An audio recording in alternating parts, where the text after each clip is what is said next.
Why should we worry about China investing in Africa? Hi guys, welcome to our channel. Today, we're going to talk about China's helping hand to Africa.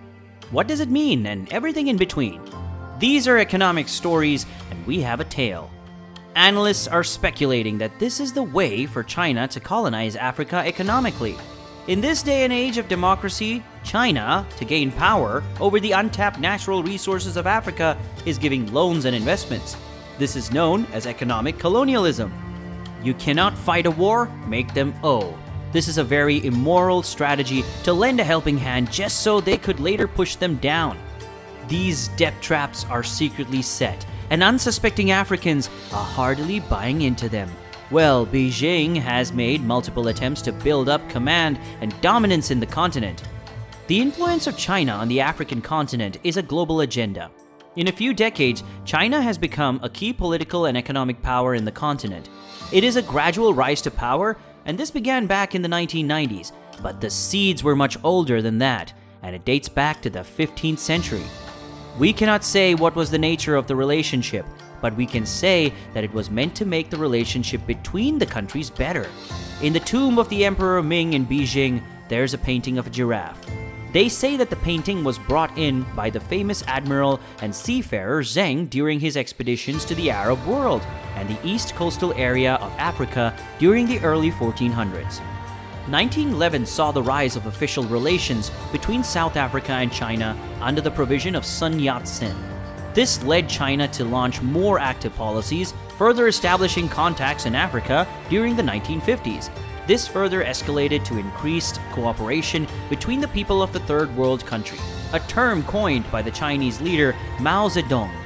During the Cold War, 29 leaders came together in Bandung, Indonesia, to discuss peace, economic development, and decolonization.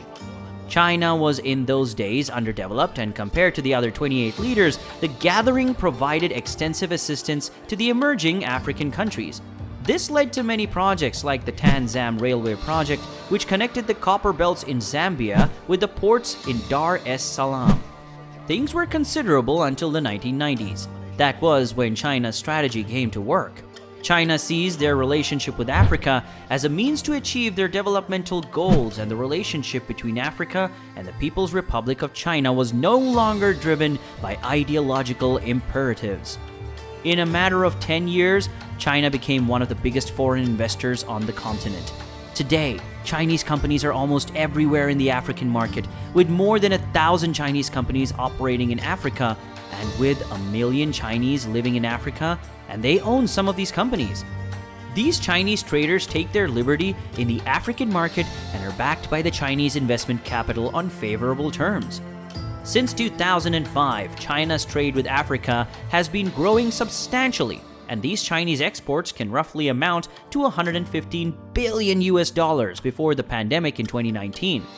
This makes China Africa's largest bilateral trader, while the imports from Africa remained at $78 billion the same year. Now, if we look at China's trade movements in the northern region of Africa, such as Algeria, Egypt, Libya, Tunisia, and Morocco, the total trade can be amounted to $27 billion, which is about 23.8% of the total of the entire continent. China had invested a huge amount of about $16.6 billion in South Africa, followed by Nigeria and Egypt in the 2019 trade chart. Africa also has a lot of benefits from China, as there has been high economic growth in the continent from the 1990s till 2014. Chinese high demand helps Africa's economic development, and in turn, China is lavishly giving out offers to diversify foreign trade in Africa, to make them less dependent on their trade with other countries like the USA or the EU. In this scenario, both the country and the continent gain. China gets goods and resources to boost its development, while Africa gets its commodities and capital. Now, this trade is an efficient way to boost their economy, but some indirect impacts could be challenging to the African countries. If China's demand rises, then it could trigger a surge in the global market prices, causing harm to the African countries that import raw materials. Chinese imports will hinder the African manufacturing sector.